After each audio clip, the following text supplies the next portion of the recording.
What are you doing about the integrity of the data that I'm getting from you? How do I know that it's actually accurate? Because I'm making very important business decisions about it. At this point, you're going to actually need to do some investment. And it's a little bit like the culture investment in the validation phase just before, but this is actually investment in. I'm your host Vishesh. I build and scale startups, mine and yours. If you've just raised and want to move faster without burning out, head to vishesh.space. I'm joined today by Peter Cooper. He has spent 25 years leading security transformations across high stakes industries like fintech, banking, and critical infrastructure. From scaling global teams at Adyen to navigating compliance across IPOs and banking licenses, Peter now helps early stage and growth companies build pragmatic, trust first security. This episode explores what founders can learn from enterprise mistakes, how to bake security into culture, and why checklists won't save you. Hey, hi Peter. Thanks for joining me on the podcast. Thank you, Vishesh. It's a pleasure to meet to do this. I think we met 2 years ago in Austin, and Yes. I've kind of been waiting for this invitation, to tell you the truth. Well, I think, we met at South by Southwest, I believe. Yeah, it's been a while. And we had a good lunch in sunny Austin. Um, and yeah, you've been giving me a lot of feedback on the podcast over the last year as well. So that was fun. I love all the feedback, and it helped me improve a lot. So thank you for that. You're welcome. I really like the pod, especially the diversity of your guests. It's not just the usual suspects, and I think that's really, really interesting and important, I think, for founders.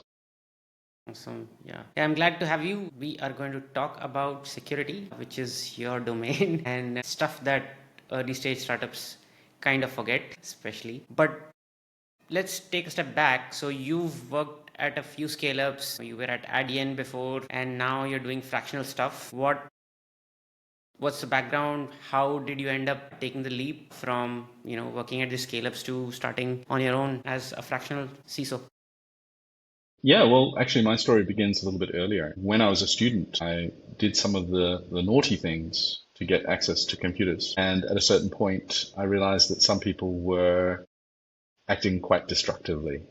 So I started assisting my university to secure their systems and provide access to students and doing all kinds of things.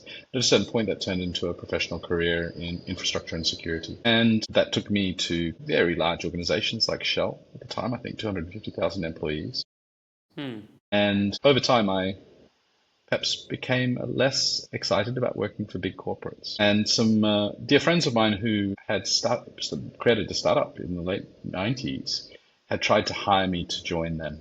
They were just doing this payments business. And at the time, I was chasing the Russian mafia through the Shell networks, and it did payments. What is internet payments? It's not very interesting, right? So I passed on that opportunity, and they had a very good exit, actually. And some years afterwards, they just decided to do it again, and their business, Adyen, started doing enough revenue that they could afford to hire me. And so I jumped on board. I didn't have hugely high expectations of joining a startup in the early 2010s. But as it turned out, it was a rocket ship ride. I would probably say that in the almost 8 years I was there, I learned more than I have through the rest of my career. Because every 18 months, it was a different organization. Every 18 months, the organization had more than doubled. Our revenues had gone significantly higher than double. And the challenges we were facing were radically different. I got kind of hooked on startups and scale ups at that point. And when my time was done, when my succession plan was panning out, my people were doing brilliantly, the organization was doing very well. They didn't really need me to be there overnight. It was 3 years. I only slept 4 hours a night. I thought, well, time to do something different. And so I jumped into a series of startups and scale ups. And that's been enormously fun. But I realized I'm not actually so enamored all of the time of sitting at the big table. I'd actually prefer to be securing a business than dealing with budgets and sales forecasts and all of the other things that happens when you get a C in your title. So when the opportunity presented itself to create my own business and sell into my network and find new clients, I took that opportunity, and it's enormously fun. I won't say that there's not downsides to being in business for yourself. I'm sure you know, Vishesh. I'm not a natural sales guy, so that is a challenge for me. And I would also argue that having a non-scalable product, one person, doesn't give you quite the same cost benefits from marketing and sales efforts as perhaps something that scales to hundreds of millions of consumers. So it's not an easy road, and I have to say that Google Calendar is my best friend, having multiple clients who sometimes are quite demanding and all at the same time. But the ability to really impact organizations without necessarily having all of the personnel management and board table responsibilities is fantastic.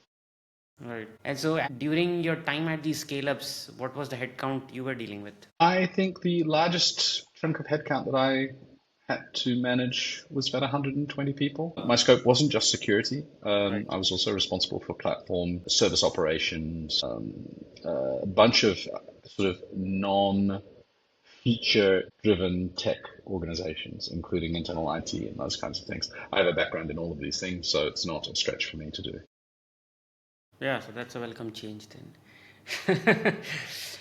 Thanks for the background. We were earlier talking about one of the classic mistakes that you've seen founders make, which is hiring too early, and especially hiring senior folks. A lot of founders, the first thing they go to, of course, is not security, it's probably a VP of sales. But after that, soon they start adding other functions. And we were talking about when's the right time to add a CISO.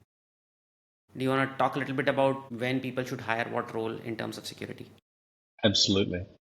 So typically, your first security hire should be a doer, not a compliance bod. They should be the one who's starting to tie up the loose ends, who's able to convince, especially software engineers, platform engineers, to make the right choices and to surface where they have historically not been making the right choices. What I see with quite a lot of startups is that they actually hire a policy person, a compliance person, who literally has very little idea about what people on the ground do and has no credibility. This is exactly the wrong hire. You actually need a software engineer or a platform engineer personality who's doing security. The reason for that is because by the time you actually hire, you will have tech debt, security debt. Driving that down is actually quite important. Getting the culture of driving that down, the shift left security jargon for making everyone clean up their own messes is really, really important. So that's one of the classic mishires. It's hiring a manager rather than hiring a doer. And you can hang that individual into the SRE organization. You can hang that individual even into software engineering.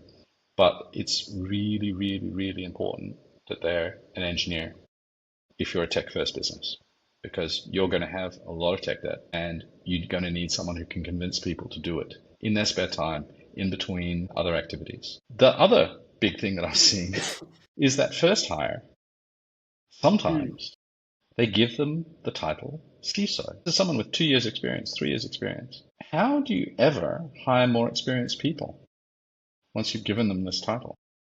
You can maybe call them head of security. Titles really matter to people. You can't hire a head of security above a CISO. So don't hire your first employee as a CISO unless you really, really want a CISO. Make sure they've got real experience. And you're probably still not going to get what you want, what you need. The last kind of thing that I've seen is startups hiring out of big banks or big traditional legacy enterprise. Their tool chains are different. Their mentality is different. They're anxious. They're spreadsheet driven. No, you don't want that. You want someone who is a business whisperer. You want someone who is an engineer whisperer. And sometimes you can't get that combined in one person. I would then say start with the engineer whisperer and then get a business whisperer. But you typically don't want someone who's been senior at a big enterprise when you're 50 people, 200 people, 300 people. They're going to have all of the wrong reflexes. It's true. It's true for all roles, but more so for security. When you come from a large org, You are pretty much used to the large org playbook, Yes, um, and their compliance needs, of course, are probably extremely different than what 20%, 30%, or even a 50% startup would need. absolutely. This is actually quite an interesting bridge into something else that we might talk about later. I have a little framework that I use to think about the needs of security in organizations, especially startups, as they grow and scale, and in fact, how they get a scaling dividend from their security activities. And each phase is a little bit different. And if you're bringing someone from a very different universe, that very late stage, into a very early stage, they're going to be spinning their wheels. They're going to be causing a lot of trouble and not delivering the value you need at this point, typically. So yeah, that's so true. And you see it in many functions in finance. You can really, really slow down your organization by hiring a big end of town finance leader when actually you need someone who is doing accounts receivables so that you get paid by your clients, right?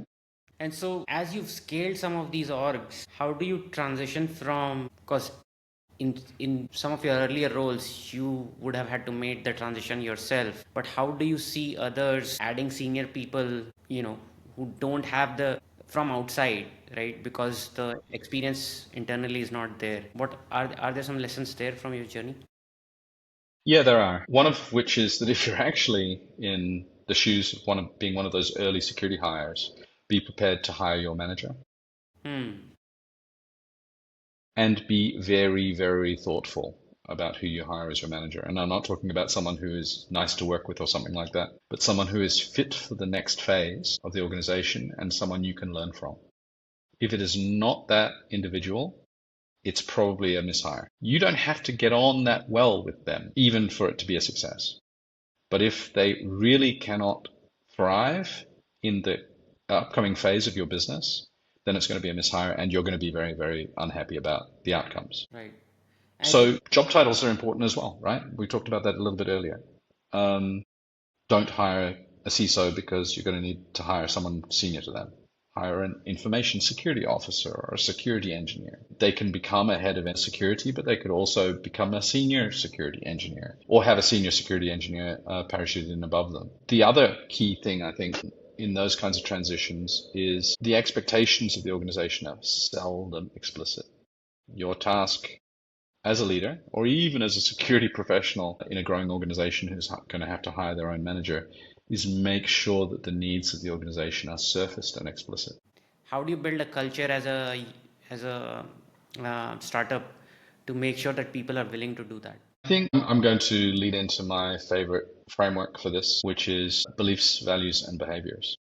Hmm. Shared beliefs and shared values and shared behaviors are key to success in a startup and a scale up. And part of that belief and those values that you want shared is a sense of mission. And the behaviors that are associated with a sense of mission is that people are kind of team players, that they will take one for the team whenever necessary, that they are not driven by ego, that they are growth mindset people. So they're looking at opportunity from change. So if you're able to hire your manager, hire the person you want to learn from, hire the person you want to become. And organizations which actually have those beliefs, values, and behaviors find it a lot easier to bring in senior folk to manage junior folk, and that being a big success. We also spoke about culture as a security layer, Hmm. because when you're young, you obviously can't afford, as a team, you can't afford too many specialized roles. There has to be some foundational layer in terms of making sure you have good hygiene and whatnot to at least have some basic security. But what did you mean by culture as a security layer? Yeah. So I'm going to zoom back out again, and I'm going to say that if you don't have intentional culture, you have no organizational culture. That you've Hmm. just got random people bringing whatever they learned, whether it's good or bad, in terms of beliefs, values, and behaviors from previous places. And you're going to get a big mishmash that doesn't gel well, isn't a set of gears that work well together. So intentional culture is key. for success. It is the secret sauce of success. A great product and a rubbish culture, you might fail. A mediocre product, but with a great culture, your product is going to get better and it's going to be delivered better. And as an organization, you're going to be able to thrive. In the context of security, your early hires have to be more or less generalists wherever you can. And many of your tech hires will be generalists and probably even your sales hires. That means that you want people who love a little bit of novelty. They like doing different things. They're not demanding to go on training courses to learn new things. They listen and they say, oh, I can do that. I think I'm going to do the following 4 steps. Do you think that's right? Oh, you're missing a thing? Okay, I'll do that as well. Okay, great. Let's circle back in 6 months and let's see how well it's working, right? Those people are gold if you activate them. And intentional culture, the right kinds of generalists, mean that with the right steer, security benefits of good behaviors, and ultimately that beliefs, values, behavior triad. You can't really measure beliefs, you can't really measure values, but you can measure the impact of behaviors. So what you're trying to do is you're trying to drive the right behaviors, the right choices, make good choices through the organization, and people need to know the criteria for those, right? Mm-hmm. So in that kind of context, the right kind of security culture scales far better than headcount. One of my previous gigs was scaling very hard. I think we were probably in hypergrowth mode before we had about 150 employees. I'd come in as employee number 90. I had no resources, no headcount. We were just trying to hire salespeople at that point and software engineers. We had no margin to hire anyone else because our recruitment funnels were overwhelmed by those needs. So I wasn't going to get any help. And I got a second job on the side. I got given the platform organization and the internal IT organizations in week 5 of my stay there. What am I going to do? The only thing I could do was lead by culture. And some of that was branding. I started wearing a lot of black, wore a black fedora, created a cult of security, and a cult back into culture. Made it very clear in terms of sharing beliefs that security is really important to us because we believe that our clients are at risk if we are at risk. Therefore, we have to make real effort to de-risk our clients. And that's everyone. It's not me, it's you. Everyone in the organization, and the board repeated that as well because they realized I was overloaded. That was quite an amazingly cheap scale of my capabilities and time. I was able to spend no more than 6 to 8 hours a week on security in a business of 250 employees before I got my first full-time security hire, an intern actually. And we were able to leverage all of that for many years, about 7 years, 8 years after. In terms of behaviors, in terms of values, and in terms of beliefs. Because that propaganda exercise, that storytelling exercise, the shared beliefs, the shared values, that's so cheap to execute and has such enormous results. If you give people the right tools, if you give them the right knowledge, they will typically make very, very good choices. And I didn't start from zero there. I don't want to take all the credit. The founding team was awesome there. So on my very first day at that office, I went to a Christmas party, which is the best way to start a new job. Oh, it was a very small organization at that point. It was just on the day I started. So there was maybe 60 employees gathered in a restaurant. That was all of the global employees who could make it to that city for the Christmas party. We were about 90 people, I think, at that point. And I just moved between tables, chatting to everyone. One of the sales guys, who is still there, I think, grabbed me by the ear virtually and said, Peter, you're the new security guy. I want to talk to you about email encryption. I think it's really important. Security safety is part of our brand. How do we do that? How can we make that work? And I realized I'd arrived somewhere quite special. If you have your own sales team in a non-security space, actually caring about the values of your organization, how you present to clients, and actually asking hard questions about what it is we're going to do. He also actually had some questions about password security, which is great. So you build on very good foundations really made in day one. or at least day 2. So if you've got people with their noses pointed in the right direction, it's very easy steer. You just need to support them, assist them. If you're trying to beat people, if you're trying to align their disparate work cultures, their experience that they've had in other places into one direction, it's going to be a very, very hard journey. And any of us who've worked in corporate life realize that, right? It's really hard if there's not a very common set of shared beliefs and shared values and shared behavior. Yeah, absolutely. Good people aligned. Yeah, that's Yes, what you need. can move the world Can move the world. Yeah. and do it very cheaply as well. Sorry? Yeah, yeah, cheaply. For sure. Yeah, absolutely. Right. And so, what are some of the early signs that a company, is building a security theater but not really resilience? Like, culture alone is not enough. What are some of the signs that people need to watch out for that they're not really putting in the effort, the bare minimum effort that is needed? Yeah. So performative security is where there's a lot of spreadsheets circulating, Right. but not very much doing, where compliance is valorized over actual risk. So it's really important that everyone shares the same risk appetite. Many organizations, it's quite fashionable to have a risk appetite statement document, which is maybe 5 pages. No one ever reads it. But it talks a little bit about things like we accept quite a lot of risk for new product development. We think that it's okay to lose 4 weeks of work because we went down the wrong path, as long as we iterate be fast, right? Yeah. So 4 sprints, and then we're far enough along to really validate what we've implemented with clients. No, it's not working. Are we able to pivot this? No. Okay, next thing. That's quite a risk-taking behavior, right? To improve your product or develop new features or new verticals. Everyone in the organization should know that we take those kinds of risks and we do it gladly, and we're happy to discuss which risks we're going to take and why. What also doesn't typically happen is we don't talk about the things we really don't want to have. And everyone from the receptionist through to the CEO should have the same line. That's, for example, trust is at the heart of the value proposition, like the sales guy said. What does that mean? That means our production data has to be like Fort Knox. We cannot afford a breach, a leak, unauthorized modification. In fintech, that's quite often the case, right? Everyone should be aligned. So the difference between production data and product innovation, yeah, they're entirely different worlds, and that's great.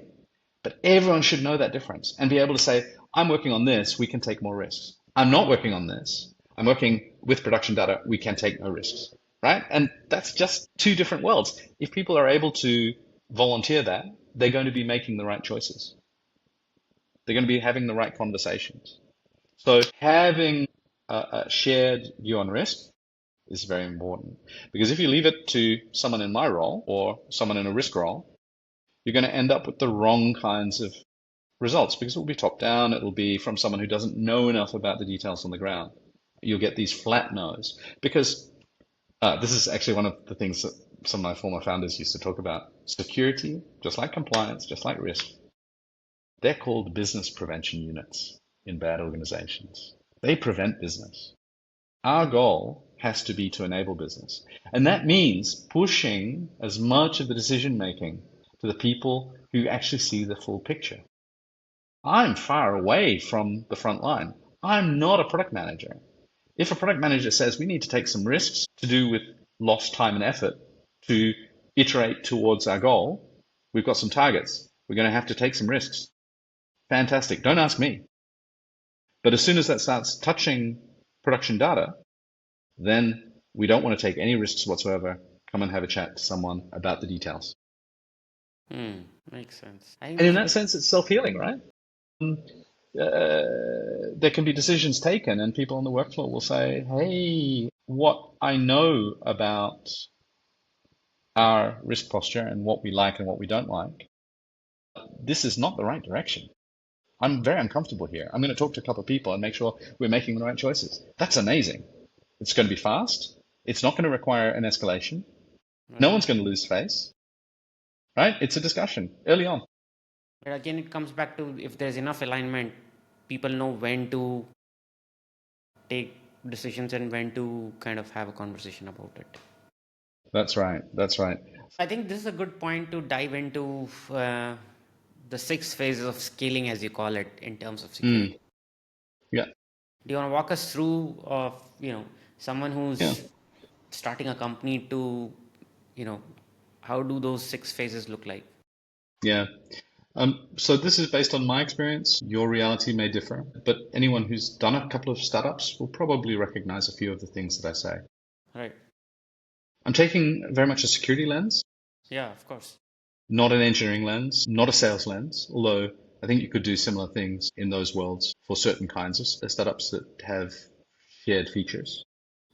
So I tend to think of the 6 phases that I see as being ideation. Ideation is the very first stage, and that's the moment where founders get together and someone has a great idea, or they're searching for a great idea. It's definitely pre-revenue, maybe 1 to 3 founders, maybe a couple of other people helping out, but it's going to be a really tight team. And, at that point, you don't have to worry about quite a lot of things that other more mature organizations have to worry about. And if I'm going to sort of jump out into sales or engineering, you don't need to have an active sales program. You don't need CI/CD per se.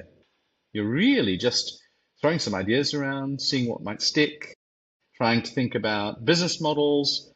So the real question from a security perspective is what do you actually have to do at that point?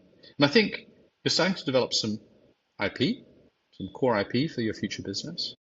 Maybe some initial artifacts, so the first bits of code, and you probably want the most basic security hygiene. And I'm not talking about no security whatsoever. I'm talking about what individuals do if they're paying attention. So that's using things like password management in password vaults, the thing that Safari or Chrome gives you. Don't write them down. Don't use the same password for all of the things that you do. Use passkeys. Use multi-factor if your platforms support that.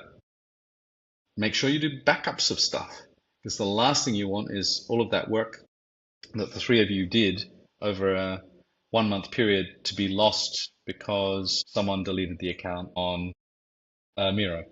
This is not a great thing to happen. Make sure you've got copies of stuff. Use free and open source tools to secure your work and start thinking a little bit about risk.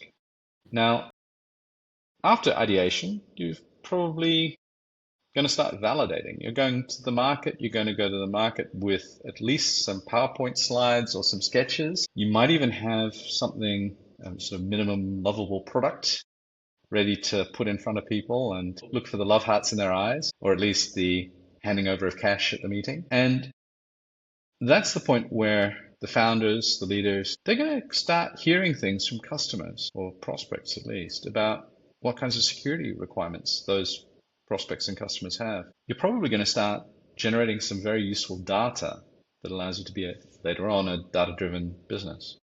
So you'll need to be listening to your clients. You're going to need to ask them some questions about how important is this stuff that you're doing here? What happens if it was modified without authorization? What happens if it ended up on the street?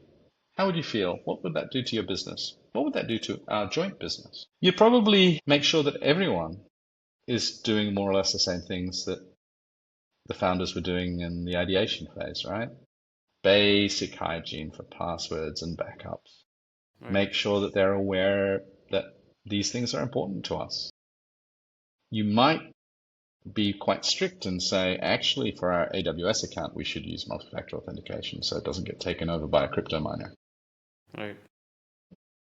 And sort of the validation phase, typically I see it as being between 5 and 30 employees. Probably at seed funding, maybe, or you're achieving it during that phase. Right.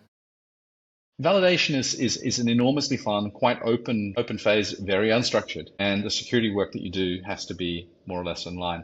But this is the moment to establish a security culture. This is the moment because every one of your 30 to 50 employees will be either become a manager for others or a mentor to others. If they don't get it, and if they're not doing it, you're going to have a lot more hard work later, because they're going to scale 5 to 10 times, each one of them. If they're doing the wrong things, if they've got the wrong attitudes, the wrong behaviors, you are going to burn, because the remediation action is going to cost you a lot more than 10 times that.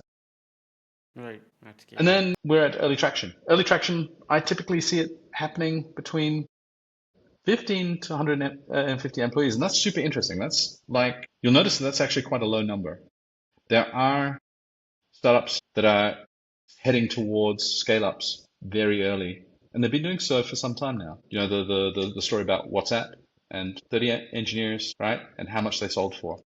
We're seeing that with vibe coding startups. This is where real funding starts landing. That's Series A funding, or it may even be a liquidity event, a purchase, a trade sale, happening somewhere in this phase. In this early traction phase, you're getting customers potentially saying, how can I wire you the money? You don't have a Stripe page yet? No, that's fine. I'll just wire you the money. Can we go live tomorrow? So growth is going to be rapid, because every time you land a new client, you discover all of the sharp edges on what you've built before, on your capacity, on capacity not just on systems, but on people, on processes. So this is a crazy time of rapid growth. And some of your clients are going to be saying things like, I love it, but what are you doing about data security? What are you doing about privacy? What are you doing about the integrity of the data that I'm getting from you? How do I know that it's actually accurate? Because I'm making very important business decisions about it. At this point, you're going to actually need to do some investment. And it's a little bit like the culture investment in the validation phase just before. But this is actually investment in security processes. And they're the ones that are going to, if you don't do them now, they're going to cost you a lot more than 10 times more to implement later. At this point, the early traction phase, you're probably going to have to start, just for the sake of being able to sleep at night and to be able to not lie to your clients who think that what you're doing for them is really important. You're going to need some basic security event management, event prioritization. You might not have a full-time security hire, but someone in your platform team, someone in your SRE team, someone who keeps the lights on, needs to be paying attention to security events.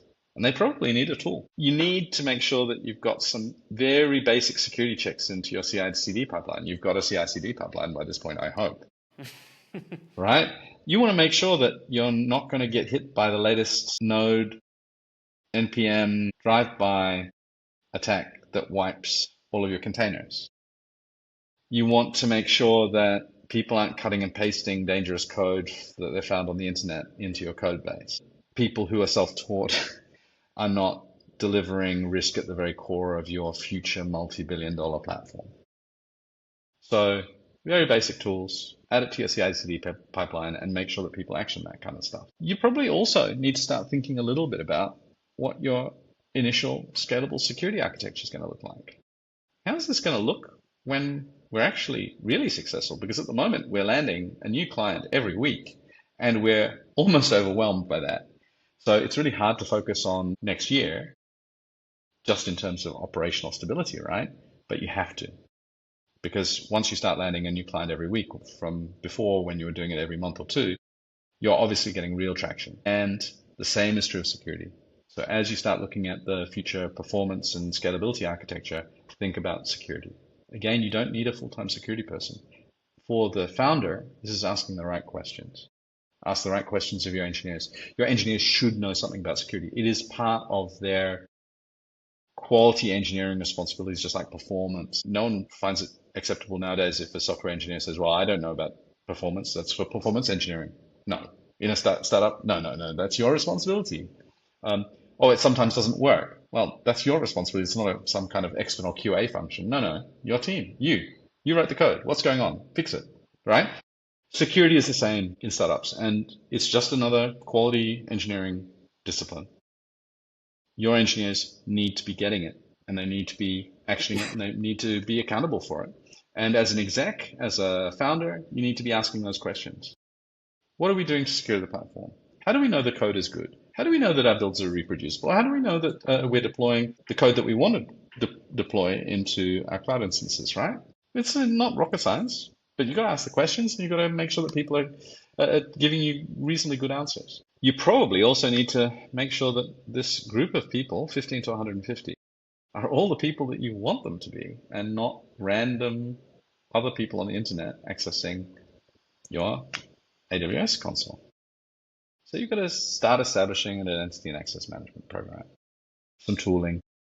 Make sure that, you don't need to individually create an account on every cloud service that you need to access because you leave and you've still got access, right? You want to be able to cut off access to people who depart. Sometimes in startups, we have to let people go as people depart.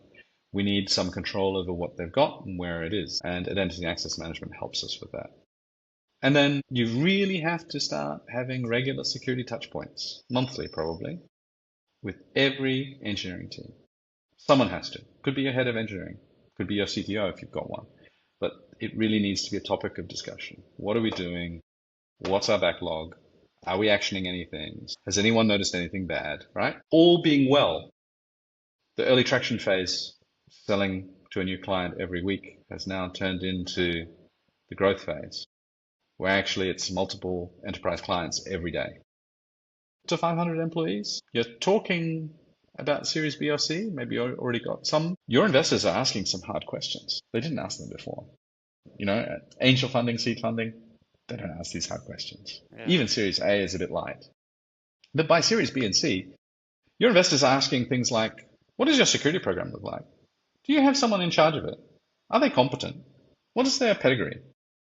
Can they come and talk to us? So you're probably going to need to think a little bit about that first hire, or maybe even the second hire, and maybe the business whisperer hire. You might call them head of security. You might call them your information security officer. Please don't call them your CISO quite yet. But someone who can explain the security posture of your business to investors, to clients, to regulators. We're more and more regulated in the entire world, right?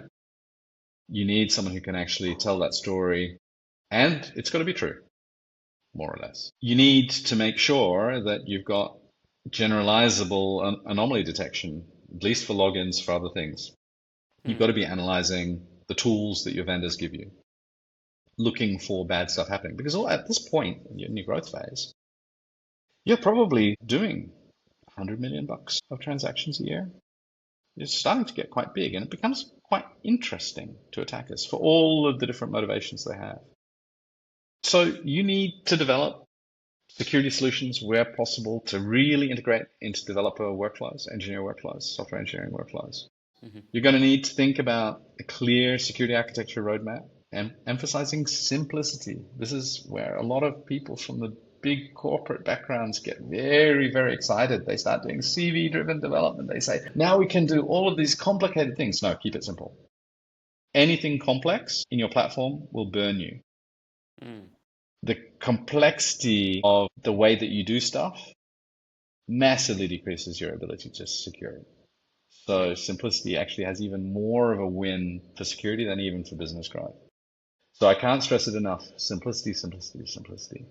Keep, where possible, one pipeline or one technology for pipelines, one set of dashboards, right? Don't use 15. Don't say, well, this one is different and this one's using this and this one's using that. No, really just don't. You're not big enough. You're not a corporate. Focus all of your time and effort on product. Focus all time and effort on delighting your customers. Don't focus time and effort on keeping your software engineers excited about tools and new tools and a different tool every week. No. So you've got this clear security architecture at the growth phase, and you're landing clients like nothing else. It's like ice cream on a hot summer's day. You need to make sure that engineering-led security culture is happening.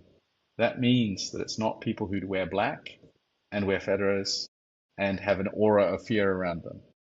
You need the engineers to be actually doing threat analysis on the projects they're working on. You want them to be piping up and saying, actually, what we built is not ready for production use for the following 3 reasons. We need to address those 3 things. So if you can get engineering-led security culture, you can scale. And that's the next phase, the scaling phase. You've got more than 200 employees. You're at Series D or just pre-IPO. And things are really go, go, go. I love this phase. The kinds of new product development, all of the things that were so hard to do just a year or two ago, you can just throw resources at them and solve them. And we'll probably talk a little bit about that in a bit. So at this point, your focus has to be security as a business enabler. Prepare for the IPO, major market expansion, licensing. And you've got to ask the question of your security people, because by this point, you probably I think you have to have a head of security, and that person might be called a CISO. They're definitely the business whisperer. Mm-hmm. So what kinds of stuff should they be doing? Well, your security folk at this point should be really driving down the number of events. So proactive work to decrease the number of security events, really by focusing on the highest impact ones, but burning them all down. Less noise in the business, less interruptions, less last minute refusals to bring code live in production. Because that's an incident too, right? That's a security event. Oh yeah, that scan didn't happen, or this was pushed through without authorization. That should never ever happen. That's effectively a security smell. You're not doing security right if that's happening. You need to actively participate in replatforming initiatives. So the security folks need to be in that room with the CTO, because you're going to be replatforming, right? You're going to be replatforming every 2 years at this point, because the growth is crazy, new markets, it's just crazy times. You need them in the room, and they need to be asking to be in the room, and they need to be elbowing their way into the room. If they're not doing that, if you discover that they're not there, they have failed, and your CTO has failed. They need to be business oriented. They cannot be business prevention units at this point.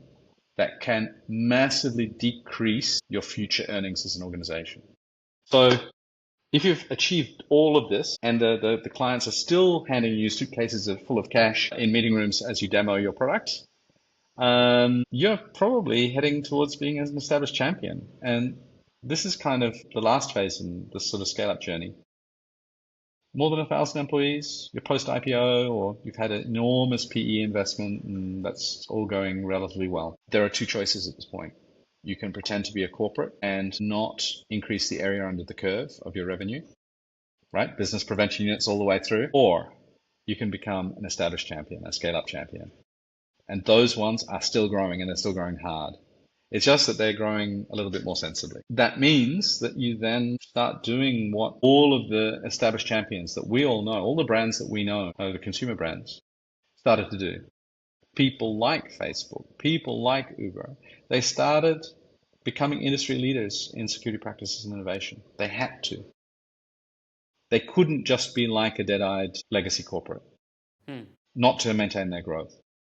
So you need stuff like your security people actually talking about industry leadership, making sure that we're ready for the next phase of growth, making sure that we're skating to where the puck will be, not where it is today. All of those things that even more business aligned than they were during the scaling phase. And they're going to be doing things like implementing real-time event management. They're going to be doing things like having invisible security through the business. So all processes are generating evidence, security and compliance evidence, without people having to assemble spreadsheets and saying, who was that over Slack or was that over email? No, it's generated. We know there is an audit log and it's used to generate evidence. And I think we're going to talk a little bit about that later as well. You can do that earlier. And just driving company-wide security and resilience culture to achieve actual business efficiency. You can have lower unit costs than your competitors because security drove simpler solutions. Right. This is a game changer. A good walkthrough of what those 6 phases look like. Not many startups make through all those phases. That's right. But as you're transitioning between one phase to the other, should you infrequently get external security people audit stuff? How often, in terms of timing? What's the right time? What's the right budget? How much do you spend? So if you're in a regulated industry, Right. you have some regulatory support for these touch points. At the start, you're going to be doing self-assessments, and at a certain point, you're going to need third-party assessors and auditors. If you're not in a regulated business, that's a bit harder, And typically the first moment you start thinking about outsiders is things like SOC 2 or ISO 27000 certifications because your own clients are demanding them. In the UK and Europe, ISO 27000 is a little bit more common still than SOC 2. And in the US, ISO 27000 is almost unknown, and SOC 2 is the certification that gives clients some confidence that you're making good choices. This typically happens no later than early traction. You will get a client who is asking during the early traction phase, Series A funding, a client, a prospect, an investor who is saying you need SOC 2. You might have an enterprise prospect who is promising you very big money, and they're saying within 6 months you need this paper. It's probably a little bit late to have your first external advice and your first hire 6 months before you do SOC 2, because you won't have time to fix everything. So my advice is that as you're seeing real traction, as you're seeing real acceleration in your sales, when you're starting to really have to load up with, say, software engineering and sales people, at this point, think very carefully about getting some kind of baseline review. It can be presented to the market as we're interested in getting a SOC 2 in the next year. We would like a pre-assessment. That's a relatively commoditized service. Not entirely, but people understand what it is. If you have serious worries before then or concerns, or you think that your engineering manager doesn't really care about security outcomes, get someone in earlier. Make sure that they've got founder or board level support. Ask them to sort of shake the sheets a bit. Right. It's better to do a quick review early than wait until the breach. But as soon as you start getting real requirements to get a third-party assessment, in fact, you have to be able to look into the future, because about a year before then, you're going to need to start being quite serious about responsibility for security in your organization. You're going to need to make sure that you get some good advice about how to proceed. Your first security hire probably needs to be made, and that's the engineer whisperer, who at least understands enough about business whispering to get a compliance program off the ground. Third-party advice could be very, very useful to make sure that they're actually doing the right thing. If they're a junior, third-party advice about your business's posture, but even more important, to coach, counsel, and support your relatively junior security person. I cannot count the number of times that I've seen people under-resourced and under-supported in startups, because they're hired in to do security and no one knows about it, and maybe they don't care enough except about that piece of paper at the end. And that's not a great way to get great outcomes. So make sure that that individual, that first hire, is well supported by someone senior to help them make sure they're making the right choices, navigate the organization. If it's someone very experienced, far less necessary. But quite often we hire slightly more junior people making a transition out of software engineering or platform engineering. If they're that kind of person or a recent grad with less than, say, 4 or 5 years in role, make sure that they've got someone they can talk to. Makes sense. Yeah, makes sense. Even if it's fractionally, right? Even if it's fractionally. Even if it's fractionally, and I'm tooting my own horn. I do fractional work. Some of my fractional work or VCISO work is actually board advisory, because an organization might have a relatively junior security team. Sometimes it's actually head of security coaching, helping them step up professionally. Sometimes it's actually as a fractional CISO to do kind of the same thing, but also to reassure a board or investors, because of my experience, I can talk the talk and walk the walk in a way that someone who has maybe only had one job finds very difficult. In the last few years, especially, there are a lot of startups popping out that help other startups with these certifications. Many that now claim to do that with AI. Have you used some of these for your customers? And what are some of these AI-backed tools that help you with compliance? How much of real help they are, and how can people do this most efficiently if they're about to get their first certification, so to speak? Yeah. So I will say that I think that much of the marketing promises being made around AI secret sauce Right. are overblown today, but they are not overblown 5 years in our future. So I believe that there's quite a lot of overselling in comparison to capability. But the promise is definitely there. And the first kinds of really good and quite effective AI tools that I've seen actually live in the policy and compliance space, the questionnaire space. So when you as a business are trying to sell to enterprise, they're sending you these 100 questions or even 1,000 questions, questionnaires. And some of those questions will be about your financial stability and some other things. They might be about whether you've had service outages and those kinds of things. But actually, quite a lot will be to do with security. And your sales organization will just throw them over the wall to whoever in the tech organization or in security organization is the designated victim. And you're going to try and answer them in a way that actually makes sense and probably won't get you or the company sued later on. The very first AI-enabled tools that I've seen that actually deliver real value exist in that space.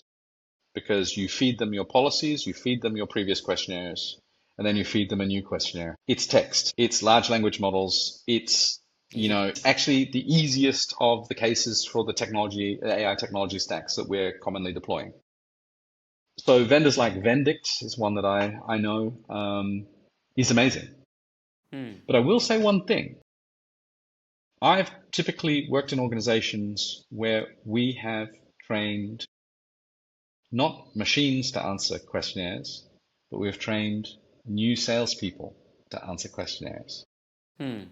Because they have to answer these questions in meetings with clients in B2B sales anyway. So actually, the AI tool is fantastic at taking hours out of the process. But do you really want to take hours out of the process if it's being used to train humans who need to be able to talk about these things over a glass of red wine and a steak at a very nice steakhouse with the prospect?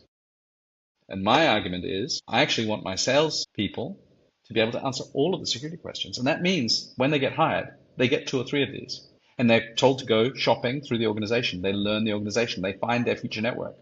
Right. So it's cheap to use AI tools for this, but maybe you lose some other benefits. Many organizations, they don't do what I do.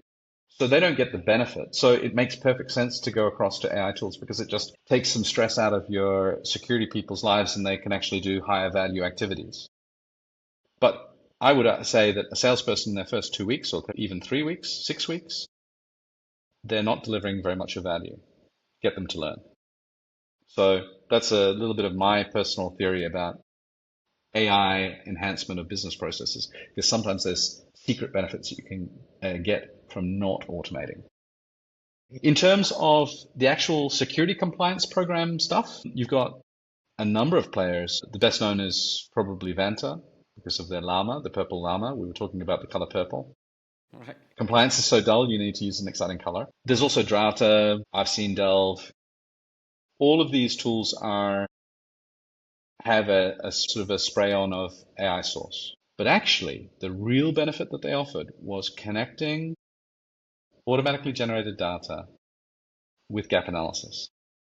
The AI is great, but actually the tool was already great before it had AI because it provided workflow. It provided an ability to assure yourself that things were actually working according to policy. That doesn't go away with the extra AI features. You're talking It about just becomes Vanta. easier to use. Exactly. So my advice is if you're thinking about going down the path of SOC 2 or ISO, use one of these tools. You don't need the one with the best AI, but you do need one that collects data automatically from your systems, from your tools, from your processes, has a workflow engine that allows you to track remediation actions or evidence collection, manual evidence collection actions, and you're going to be far ahead of the game because it'll be preloaded with controls that you auditors typically accept. The AI is just great because it allows you to summarize. It takes some of the work out of the process. It can answer some of your questions that most of us have when we see unfamiliar terms. But the AI is the smallest part of it today. In the future, I'm expecting tools like Vanta or Drata or something new to effectively be your security concierge, a conversational or agentic thing that actually advises you as part of your daily job. You know, it's the security angel on your shoulder, but we're not there yet. Yeah. We've reached the random segments, as I call it. Yeah, let's have a bit of fun. They're going to be around security and not security, both peppered in. What's the worst vacation you've had interrupted by a security incident? I cannot even create a list. There's been so many. But I can tell you that I helped create the worst vacation someone else had. I worked in a business who used a third party for quite a lot of money transfers. And it was, I think, the week that Netflix went live in a major new market and was using us and therefore this other party to collect subscriptions. So you can imagine that was fairly big money and big cheese business. It turned out that in our due diligence, we realized that in fact, the third party could not demonstrate its certification for security to us as required by government regulation. And we were already live and we were processing all this stuff. And if we'd turned it all off, it would be really bad. Right. So we escalated in the client organization saying, but surely you have this documentation. It's required for your license to operate. And they said, no. But do you have a telephone number? We'll get someone to call you. So I'm at the office with my colleagues and my phone rings and it's their CISO on a beach in Thailand, obviously calling all of their major clients to explain that there is a terrible, terrible situation, Right. but that four national governments have agreed to issue a letter of no of liability to cover the risk. This is a state-run corporation, but four different countries agreed to cover any losses we might face, any fines we might face because of this situation, and that all we needed to do was to accept that that letter would come. And it must have been the worst ever vacation for that person because I don't think they were drinking Mai Tais on the beach in Thailand. So yeah, it does happen. Yeah, it does happen, especially for like engineering roles. Yeah, it does happen. And I think it's never comfortable to say that national governments are issuing letters of unlimited liability. Yeah, That must not feel great. that must not feel great for sure. Yeah, yeah, public money. Yeah, how did they swing that? Yeah, I think the term is critical national infrastructure. Yeah, makes sense. If it had to be turned off, there would be really, really big problems. Right. So as far as I'm aware, there were full-time executives from MasterCard, Visa, and Amex on site at that organization for a year and a half afterwards, just trying to sort the mess out. That must have been some story. All right. If your security philosophy were a sitcom, what would it be called? Oh, yeah, making bad choices, I think, or try. Good choices always seem like they're the right choice until it turns out later. Yeah. So I think making good choices is probably the sitcom, and it would be laugh a minute unless you're crying. That's a good one. When do founders bring you in? What's often missing in their setup when they bring you in, or someone like you? There's a couple of different scenarios. One is that their head of security has just burned out, and it's a rescue mission for that individual and their team. Typically, it's a management and leadership problem. Quite often, the individual concerned didn't have the right experience level for the role that they were filling. Quite ambitious, so that's great. But having been there myself, having bitten off too much before in my career, I totally get it. And I think it's fantastic that founders and management teams do engage me for rescue missions. It is not to fire.